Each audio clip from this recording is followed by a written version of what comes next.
So the world's looking pretty good. North Korea's calming down. No ISIS. Unemployment at its lowest in ages. Trump had a great meeting with that Nigerian guy.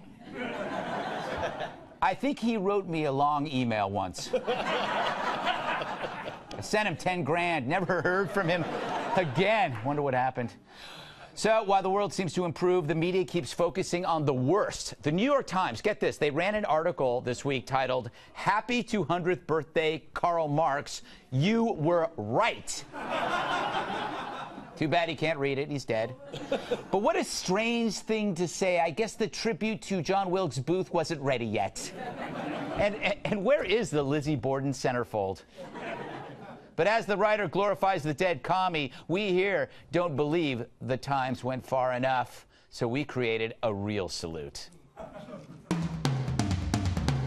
Happy birthday, Karl Marx. You co-wrote the Communist Manifesto, which is right up there with the Unabombers for the best manifesto of all time. Its basic tenet that capitalism leads to class oppression and will eventually be superseded by a socialist order. Sweet! In fact, it was such an awesome idea that a bunch of countries tried it, like Lenin's Soviet Union, featuring mass imprisonment, Mao Zedong's China, with widespread famine, Castro's Cuba, featuring animal-powered farm equipment, and Maduro's Venezuela, toilet paper lines for days, plus a bunch of other countries that don't exist anymore, like East Germany, Yugoslavia, and Czechoslovakia. Talk about a most excellent run. And there's even communist nations still around today, like North Korea, but they won't admit it because it's so successful they don't want to rub it in the rest of the world's faces. So here's to you, Karl Marx. Happy 200th birthday, bro. Nice. Well done. So, we just whipped that together. So as the world enters an optimistic age, the media still chases words and not deeds. The latest freak out, what Trump said about what Giuliani said about, you guessed it, Stormy. It was staggering. We keep saying that. And it's very confusing. I've never seen anything like it. It is astonishing. I think this is disgraceful. It's astonishing. It's stunning. Just stunning. That was a disaster. Other members of the legal team are, and this is not actually a legal term, freaking out. Hush, hush, sweet Stormy. What's wrong with these people? You know what they're like? They're like kids who ate all of their Halloween candy in one night. They're just overloaded. They're going to end up with a DTO, which is a Donald Trump overdose. But they can't stop. CNN has had Stormy's lawyer on 60 times in 3 months. He gets more airtime than pollen. I think it probably will be hard to prove, Anderson. You got to stop interrupting me. The cover-up is really the con. Whoever the attorney is that wrote those 2 tweets is an absolute moron. There's no doubt that he's going to flip. You can try to put lipstick on the pig morning, noon, and night, and it's still going to be a pig, Don. I was stunned. I was speechless. I'm still stunned this morning. Every day, he's speechless, which is weird because he never shuts up. How is that possible? But fair play to him. He's got CNN in his back pocket, and he won't stop farting. I thought about taking that out. Now remember when it was all about collusion? But now even MSNBC has doubts. This is great. As for the Mueller investigation, I am very, as an American, as a citizen, I'm fascinated to know what he finds. I'm not so sure that he's going to find the smoking gun of coordination or collusion. Oh, my God. MSNBC not sure about collusion? That's like Michael Moore not sure about pie. He likes pie. Can't change his mind on pie.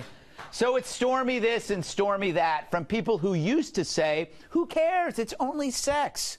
The lesson, if you lose an election, why not sue afterwards? It's the political equivalent of Tanya Harding taking out Nancy Kerrigan.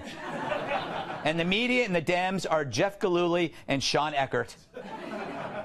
The Dems push the message, the media spreads it, and their collusion broadens. It's a self-perpetuating echo chamber, and the echo is impeach. because there are no democratic ideas to counter Trump's successes. I mean, how do the Democrats top ending the North Korean nuclear threat? What would be their issues? Free health care for MS-13? Horses should be able to marry sheep? I'm for that, actually. Love is love. All right. And so in a sprint, Trump made the world better for 7.6 billion people. And the question plaguing the media's brain, did a rich billionaire playboy lie about sex? I think I can save them a year of programming time and say yes.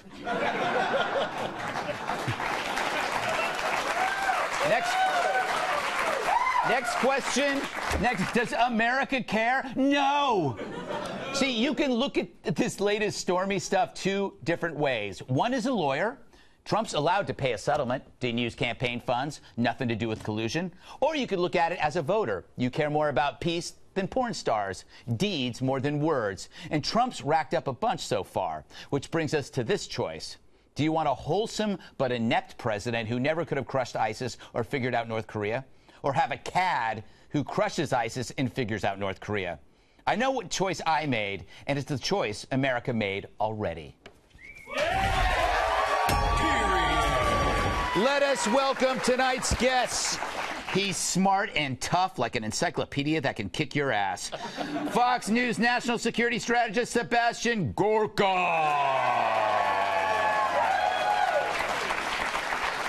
Oh, yeah. He puts the Terry in military. Retired Green Beret Master Sergeant in strange pants, Terry Shepard.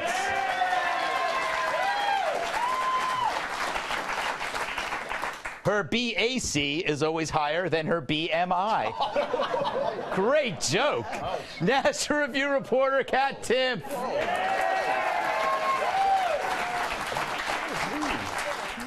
That was mean? No, it was nice. Wait, he's not done. He takes selfies with the Hubble Space Telescope. Former WWE superstar and my massive sidekick, Tyrus.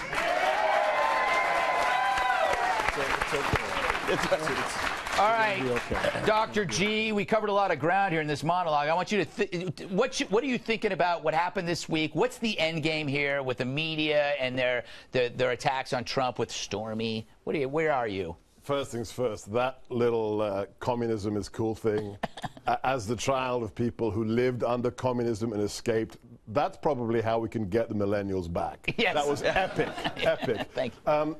The Foundation for the Victims of Communism did a poll recently. 44% of American millennials want to live in a socialist country. Wow. More than want to live in a capitalist country. They should move to Vermont. So, you know, things have to be done. That kind of video can help us. With regards to this week, you have to listen to what the president said yesterday at the NRA meeting. He relishes this stuff. Yeah. I've worked for the guy. This is his fuel. Right, yeah? right. This is a 71-year-old guy. I'm 47. If I had a quarter of that man's energy at 71, I'd be happy. 3 hours of sleep a night. He doesn't get annoyed by this stuff. It's his fuel. You come at him, he's going to come back at you even harder. So they're going to lose. The Jake Tappers, the Anderson Coopers, they're going to lose. So you're 47? Yeah. I'm 6 years older than you. Me too. It's amazing. We're old. I thought you were like much older than me. It's just the beard. Just the beard, and also you're tall. I always think tall people are older than me. It's like I'm the size of a child. Terry? They've been growing long. He has more rings if you cut them open. Yes. Terry would try that, actually. Yeah. All right, Terry, how is the mainstream media going to handle when there's more and more good news? They're getting crushed. It is funny.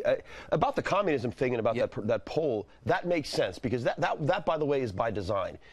The communists knew, okay, we're not going to beat these guys militarily.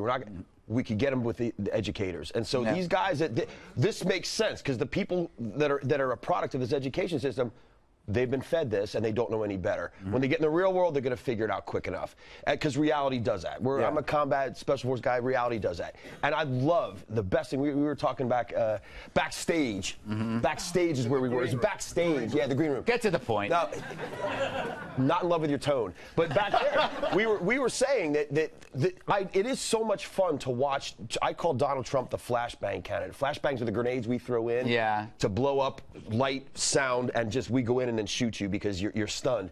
Trump's a flashbang, and it's funny to watch how he has crushed these people, and they needed to be crushed. Dems and Republicans, media and academics, and it's being done by a guy who is callous, thin-skinned, ego-driven, and it's beautiful. Yeah. He's flash bang, but I'm flash dance. Yes. Kat, thoughts on anything? Look. All right, I'll keep it to the topic instead of what I was really thinking about. No, there has been a lot of good news, but the media, what it does do is it just doesn't cover it. It just doesn't cover it, because then that would mean they would have to admit that Donald Trump has actually done some good things, which he has.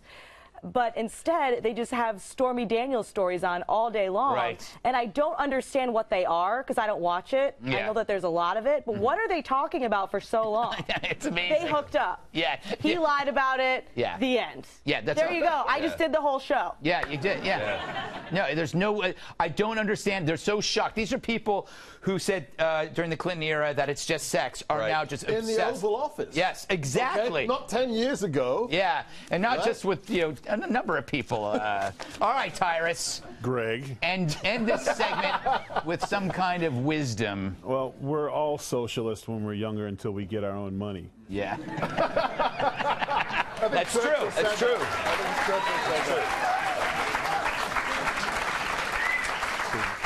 I ain't sharing a damn thing. It's mine. They ain't told no jokes in this chair. Why should I have to give it up? But we're all socialists when we're unemployed on mom's couch. Yeah, share the wealth. Yeah. So it's your wealth. Yeah, no, that's so true. Yep. Yeah. Well, and we saw in Finland, they just retracted that. In Finland, they had that experiment. Yes. Yeah, universal basic income. Fixed income for everybody in the population, whether you worked or not. And guess what? It didn't work. Yeah. Speaking of Finland, where did those boots come from? Those are. I think they killed a yak. Yeah. Must have been a pretty yak. Yes, yes. That's a good-looking. That's but nice. Tyrus, that's not the problem. The problem is the flare of his pants. You should see the jacket that goes with it. Yeah, get in that. Do we have Get a in on close-up that. of Terry's? This Terry's is got old issues. meets new. You call it a problem. I call it excellent. You know, I hope they're flares because you're packing heat at the ankle. Maybe I am. Yes.